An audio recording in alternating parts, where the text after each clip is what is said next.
ಏನ್ ರಿಕ್ರೂಟ್ಮೆಂಟ್ಗೆ ಏನ್ ಭ್ರಷ್ಟಾಚಾರ ನಿಲ್ಲಿಸಿದ್ರಿ, ಏನ್ ಭ್ರಷ್ಟಾಚಾರ ಮಾಡಾಕತ್ತೀರಿ, ಅದನ್ನು ನಿಲ್ಲಿಸಿ ದಯಮಾಡಿ ಇದ್ರ ಕಡೆ ಲಕ್ಷ್ಯ ಕೊಟ್ರಿ. ವಿದ್ಯಾರ್ಥಿಗಳ ಭವಿಷ್ಯದ ಬಗ್ಗೆ ಲಕ್ಷ್ಯ ಕೊಟ್ರಿ. ಅವ್ರಿಗೆ ವಯಸ್ಸು ಹೋದಂತಂದ್ರೆ ಮತ್ತೆ ಅದು ಹೋದಂತ ವಯಸ್ಸು ಮತ್ತೆ ಬರುದಿಲ್ಲ. ಅವ್ರ ಮನ್ಯಾಗ ತಮ್ಮ ತಂದೆ ತಾಯಿಗಳಿಗೆ ಏನ್ ಹೇಳ್ಬೇಕು, ತಮ್ಮ ಅಕ್ಕ ತಂಗಿಯರಿಗೆ ಏನ್ ಹೇಳ್ಬೇಕು, ಅಣ್ಣ ತಮ್ಮಗಳಿಗೆ ಏನ್ ಹೇಳ್ಬೇಕು, ತಮ್ಮ ಗೆಳೆಯರಿಗೆ ಏನ್ ಹೇಳ್ಬೇಕು, ಯಾರಿಗೂ ಅವ್ರಿಗೆ ಏನ್ ಹೇಳ್ಬೇಕಂತ ಗೊತ್ತಿಲ್ಲಂತ ಪರಿಸ್ಥಿತಿ ಹೋಗದ. ಆ ಸಿಟ್ಟು ಇಲ್ಲಿ ತನಕ ಬಂದೈತಿ. ಅದು ಹೊರಗೆ ಬಂತಂತಂದ್ರೆ ನಿಮ್ಮ ಸರ್ಕಾರ ಉಳಿಲಿಲ್ಲ. ಈಗ ಆಲ್ರೆಡಿ ಕಾಂತಕುಮಾರ್ ಅವರು ಒಂದು ಲೆಕ್ಕ ಹೇಳಿದ್ರು, ಸುಮಾರು ಇಡೀ ರಾಜ್ಯದಲ್ಲಿ 20 ಲಕ್ಷ ಜನ ವಿದ್ಯಾರ್ಥಿಗಳು ವಿದ್ಯಾರ್ಥಿನಿಯರು ಉದ್ಯೋಗಾಕಾಂಕ್ಷಿಗಳಿದ್ದಾರೆ. ಅವ್ರ ಜೊತೆ ಒಬ್ಬೊಬ್ಬರ ಜೊತೆ ಕನಿಷ್ಠ 5 ಜನ ಅಂತಂದ್ರೆ 1 ಕೋಟಿ ಮೇಲೆ ಜನ ಇದ್ದಾರೆ.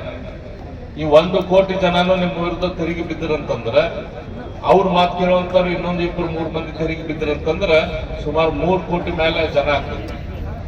ಈ 3 ಕೋಟಿ ಜನ ಏನಾದ್ರು ತೆರಿಗೆ ಬಿದ್ದರಂತಂದ್ರೆ ನಿಮ್ಮ ಸರ್ಕಾರ ಉಳಿದಿಲ್ಲ. ನೀವು ಜನ್ಮಾಂತರ ನೀವು ಸಿದ್ದರಾಮಯ್ಯನವರೇ ಈ ಕಡೆ ವಿಧಾನಸೌಧ ಕಡೆ ನೀವು ನಿಮ್ಮ ಪಕ್ಷ ನೋಡಕ್ ಆಗೋದಿಲ್ಲ. ಅದಕ್ಕೆ ಸಿದ್ದರಾಮಯ್ಯನವ್ರೆ, ಪರಮೇಶ್ವರ್ ಅವ್ರೆ, ಮಧು ಬಂಗಾರಪ್ಪನವ್ರೆ, ಈಶ್ವರ್ ಖಂಡ್ರೆ ಅವರೇ, ಎಲ್ಲಾ ಕಾಂಗ್ರೆಸ್ ನಿಮ್ಮೆಲ್ಲ ಮಂತ್ರಿಗಳಿಗೆ ನಾನು ವಿನಂತಿ ಮಾಡ್ಕೊಳ್ಳೋದು ಅಂತಂದ್ರೆ, ವಿದ್ಯಾರ್ಥಿಗಳ ತಾಳ್ಮೆಯನ್ನ ನೀವು ಪ್ರಯತ್ನ ಮಾಡಬೇಡ, ಪರೀಕ್ಷೆ ಮಾಡಬೇಡ್ರಿ. ಬಹಳ ತುದಿಗೆ ತನಕ ಬಂದೈತಿ.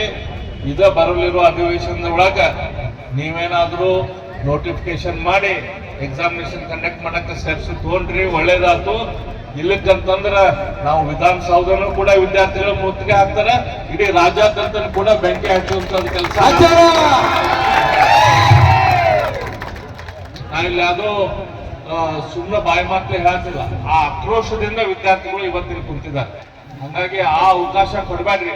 ಅದೇನಾದ್ರೂ ತಪ್ಪಾಯ್ತು ಅಂತಂದ್ರೆ ಅದಕ್ಕೆ ಕಾರಣೀಭೂತರು, ಅದಕ್ಕೆ ಜವಾಬ್ದಾರ ಮುಖ್ಯಮಂತ್ರಿಗಳು ಮತ್ತು ಮುಖ್ಯಮಂತ್ರಿಗಳ ಮಂತ್ರಿ ಮಂಡಲ ಆಗ್ತೈತೆ ಅಂತ ಕೇಳ್ಕೊಂಡು ಈ ಸಂದರ್ಭದಲ್ಲಿ ಮತ್ತೊಮ್ಮೆ ನಿಮ್ಗೆ ಎಲ್ಲಾ ವಿದ್ಯಾರ್ಥಿಗಳ ಪರವಾಗಿ ನಾವು ವಿನಂತಿ ಮಾಡ್ಕೊಂತೇವೆ. ಅದೇ ರೀತಿ ವಾರ್ನಿಂಗ್ ಕೂಡ ಕೊಡ್ತೇವೆ. ಈ ಹೋರಾಟವನ್ನು ರಸ್ತೆಗೆ ತಗೊಂಡ್ಬರುವಂಗ ಮಾಡಕ್ ಹೋಗ್ಬೇಡ್ರಿ. ನೀವು ಇಮಿಡಿಯೇಟ್ಲಿ ಅಪಾಯಿಂಟ್ಮೆಂಟ್ ಪ್ರೊಸೆಸ್ ಶುರು ಮಾಡ್ರಿ ಅಂತ ಕೇಳ್ಕೊಂಡು ನನ್ನ ಮಾತ್ರ ಮುಗಿಸ್ತೇನೆ. ನಾಳೆ ಕೋರ್ಟ್ ಒಂದು ಇದಿದೆ ಸರ್, 6% ತೆಗೆದ್ಬಿಟ್ಟಾರು. ಎಲ್ಲರ ಪರವಾಗಿ